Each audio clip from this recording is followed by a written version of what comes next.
Hey, it's Alan, and I just wanted to let you know that you can now listen to the ongoing history of new music early and ad-free on Amazon Music, included with Prime.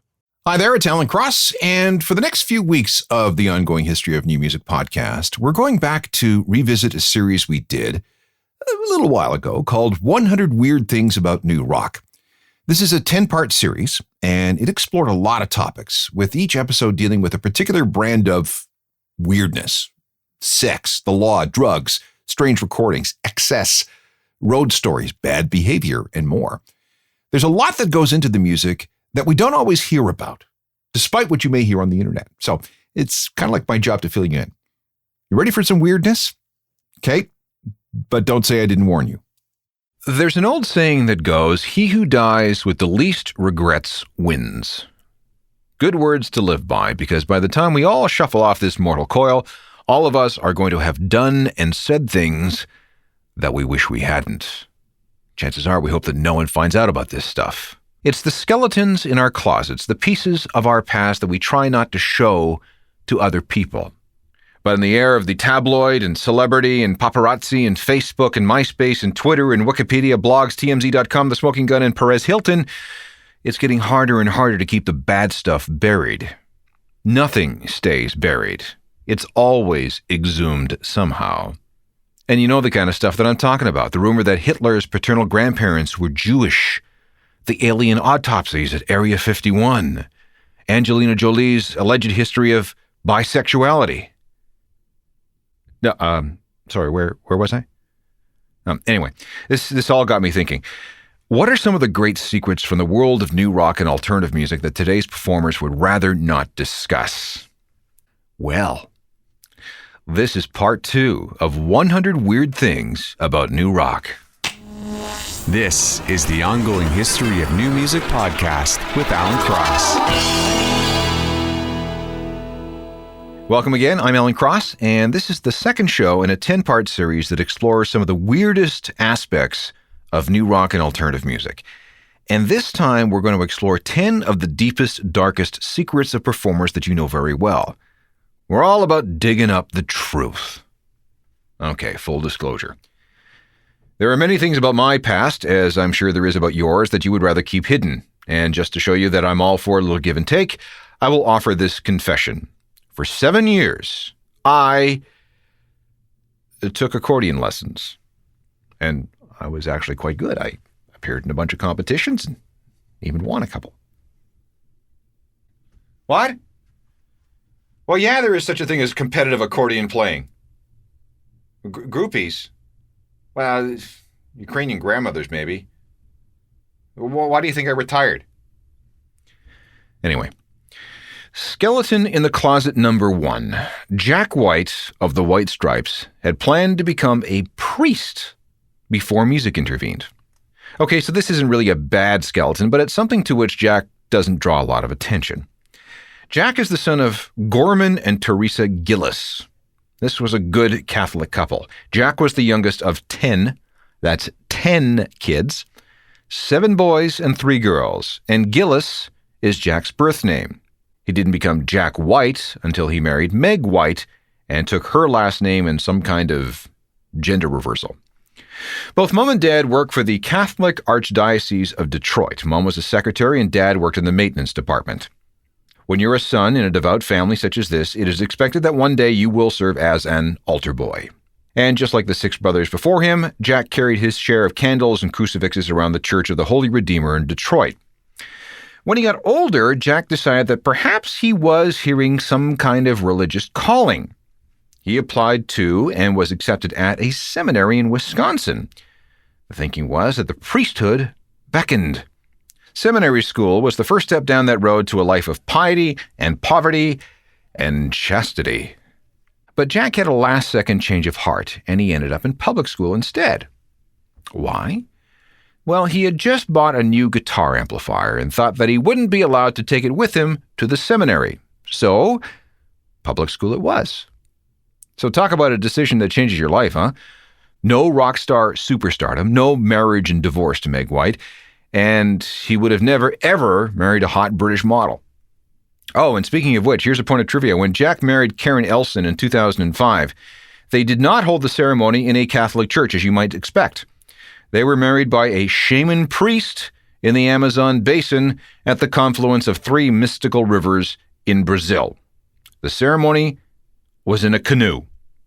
However, there was a post-ceremonial blessing by a Catholic priest at a nearby church. So, skeleton number 1, the life that might have been for Father Jack Gillis. And appropriately, here's something from the White Stripes' 2005 album, Get Behind Me, Satan. How are you now anyway? How dare you? How are you now anyway? The White Stripes with Jack White, former altar boy from Detroit. Now here's how we're going to make the segue to the next skeleton. As an altar boy, Jack White made an uncredited appearance in a movie. The film was called The Rosary Murders from 1987. Little Jack was cast as an extra. You can rent the movie and you can spot him. So technically, this makes Jack White a child actor. And this explains some of his interest in acting as an adult. Anyone see him in Cold Mountain? Okay, here's another childhood truth. And this is one that Joe Strummer of The Clash played down his entire life. As leader of The Clash, Joe cultivated an image of a working-class, streetwise punk, complete with all the attendant socialist philosophies and politics. And he lived the life too, living rough and practicing what he preached. But Joe did not come from a working-class background. In fact, he was quite posh and privileged. Joe, whose real name is John Miller, by the way, was born in Ankara, Turkey, while his dad, a British diplomat, was posted there by the British Foreign Service. Dad must have been pretty good at his job too, because he was also given postings in Mexico City and Cairo and Bonn, West Germany. And this meant that Joe and his brother had some pretty cool perks. Security, good schools, nice living accommodations. Eventually, the family settled back in England, in Surrey, actually. John and brother David went to private schools, the kind of schools to which a person such as a diplomat could afford to send his children. But by the time he was in his late teens, Joe had moved on to art school, where he began his transformation into a street musician and eventually a punk rocker. He considered his upbringing to be an embarrassment, and for the rest of his life he did his best to separate Joe Strummer the punk from his previous life as John Miller, the privileged son of a diplomat. Now rare opportunity, the one that never knocked. Every job I offer used to keep you up the dock. Now rare opportunity, the one that never knocked. I hate the army and I hate the RAF. Joe Strummer, punk by profession, but posh by ancestry. Eddie Vedder also has a rather interesting story from his childhood that he would probably not emphasize. This is skeleton in the closet number 3. Eddie was a child model. Growing up in Chicago, Mom paraded Eddie through endless photo shoots and TV commercial auditions. If you know where to look, you can find pictures of Eddie modeling the latest back-to-school wear for the stylish 5-year-old. He appeared in at least 5 different department store catalogs. He appeared in TV commercials for Hallmark greeting cards and Chuckles candy. And if you're a certain age, you may remember a commercial for Mattel's Big Wheel. You know that plastic trike that they used to sell with the big front wheel? It ran during Saturday morning cartoons. And one of the kids driving the big wheel? Eddie Vedder. Eddie's biggest triumph was probably his appearance on the nationally broadcast Bozo the Clown Show in the early 1970s. Now, of course, Eddie is a grunge icon with serious social, political, and environmental views. He would rather not be known as the cute child model for Bloomingdale's. Don't call me daughter, not fit to be. The picture kept will remind me. Don't call me daughter, not fit to. Our fourth skeleton in the closet is the first of 2 that really does deal with death. Dave Navarro is known as the guitarist with Jane's Addiction and the Red Hot Chili Peppers. He was a judge on Rockstar Supernova, and he was Mr. Carmen Electra, among other things, for a while. Now, if you've ever met Dave, you'll know that he's a very nice, very personable guy. You would never know that he suffered a very severe childhood trauma. Dave was born in Santa Monica, California. His mom, Connie, was one of the models on Let's Make a Deal with Monty Hall. There was a divorce, and the family broke up. When Dave was 15, this would be about 1983, he found himself mixed up in a situation between his mom and her bodybuilder boyfriend, a dude named John Riccardi, who for some reason went by the name Dean. When the relationship went south, things got weird. Mom tried to get a restraining order against Dean, but the guy was a freak. On the night of March the 3rd, 1983, he broke into the house and waited.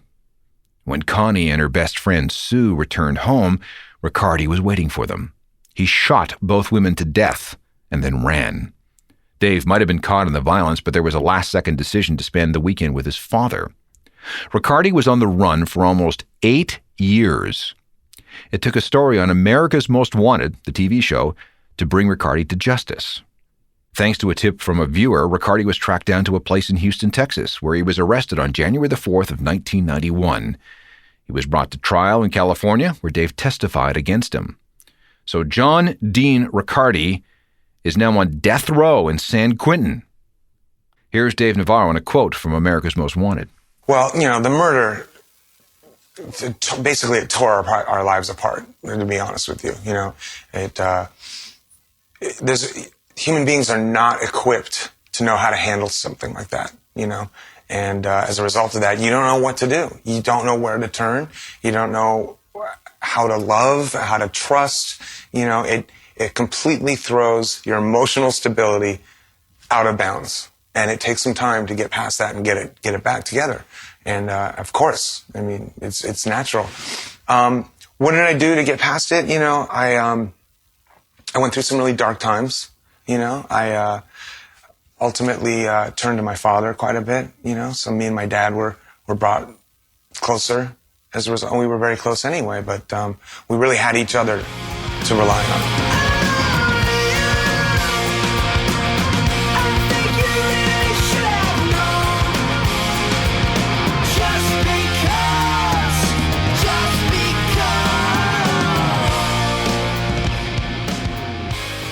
Jane's Addiction, featuring guitarist Dave Navarro, a guy who had to endure the brutal murder of his mother and the trial of her killer.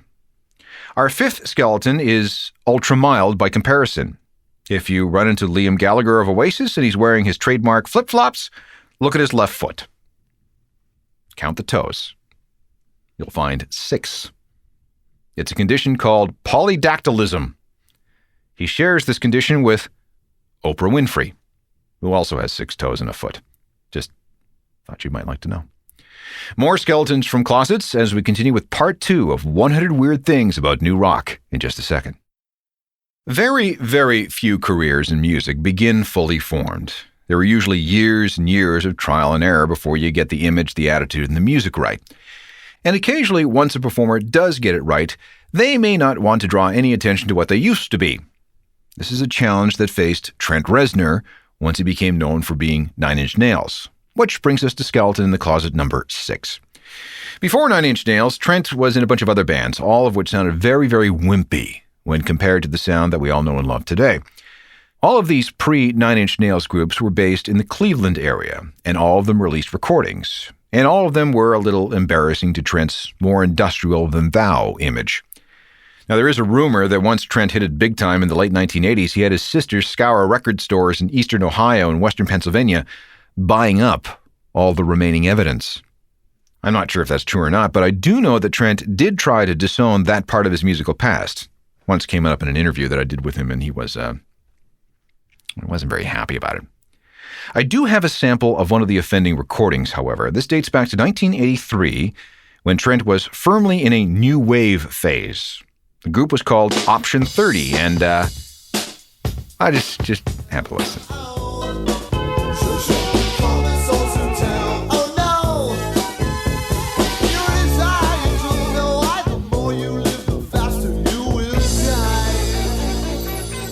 Trent Reznor with a recording from a part of his career that he'd sooner forget.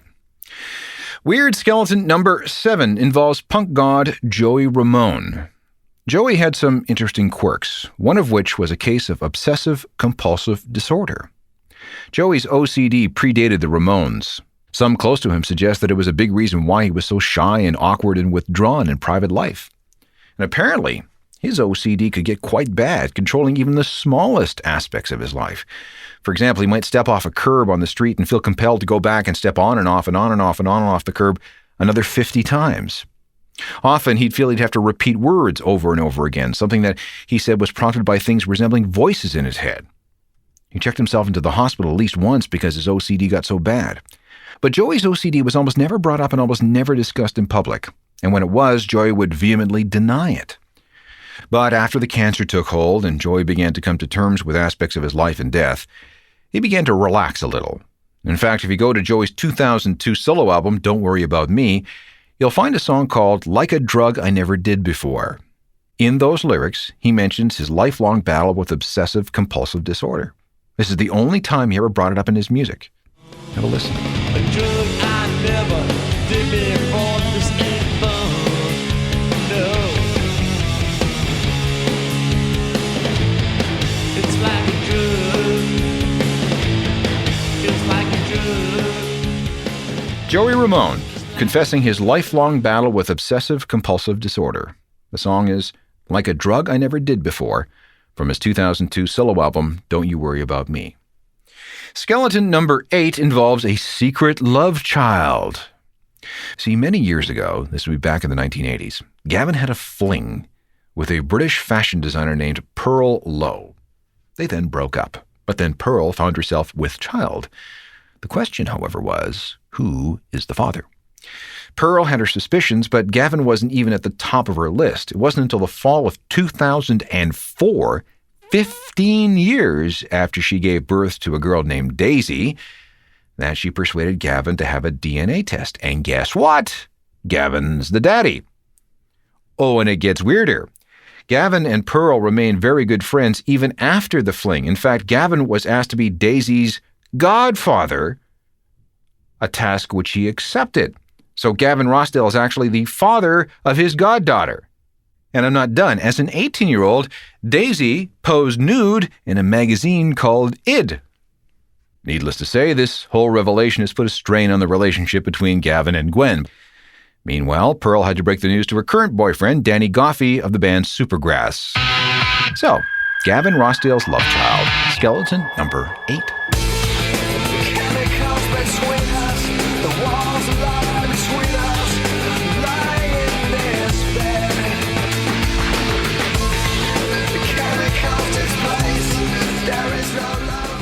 Bush, featuring Gavin Rossdale, father of a secret love child that's no longer much of a secret. Skeleton number 9 has to do with Kurt Cobain. This is weird. Kurt had a thing for medical devices. Kurt's artistic aesthetic included things like images of fetuses and human anatomy. This went all the way back to grade school in his drawings for art class. If you've ever looked carefully at the artwork for the In Utero album, you'll see all kinds of disassembled and reconstructed dolls and medical models, fetuses, embryo-like things. And this was in addition to his curiosity about various types of human excreta. You have to remember that this was a man who named one of his first bands Fecal Matter.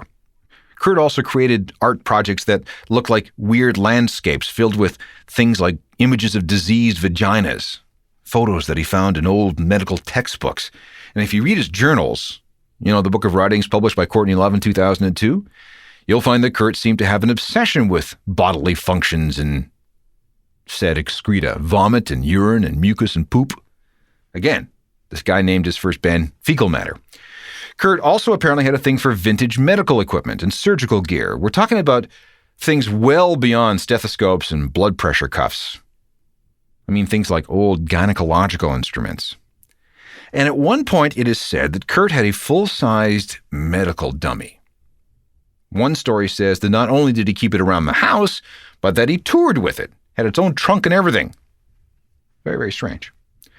Kurt also became enraptured by the story of a French perfume maker. His name was Jean-Baptiste Grandouille. His ultimate goal, this perfume maker, was to create a scent that smelled like virginity. Maybe you saw an adaptation of the story in a movie called Perfume, the story of a murderer, which came out in 2006. See, Grandouille was born with an almost supernatural sense of smell, and he sets out to create the ultimate perfume. In the process, he ends up murdering 25 young women as he tries to steal their essence, their scent, using some pretty awful methods, which basically involved either dissolving their bones or extracting their fat. Again, there's the surgical thing. Anyway, this story appealed to Kurt in some weird way, and he even wrote a song about it for the In Utero album. It's called Scentless Apprentice.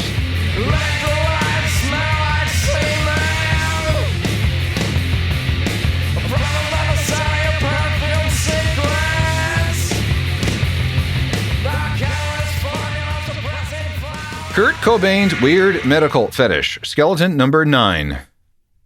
No pun intended, of course. The 10th and final skeleton from this show has to do with a famous performer who may or may not have actually killed a guy. Who? Find out in a second. When you meet Brandon Flowers of The Killers, you're inevitably surprised at how quiet and shy he is. Sure, he said some pretty controversial things in the press, and he obviously has some strong opinions about a number of things, but physically he's small, he's slight, and he's soft-spoken. Which is why it's so surprising to hear about how he might have killed a guy. The story goes back to a traffic accident in 2001.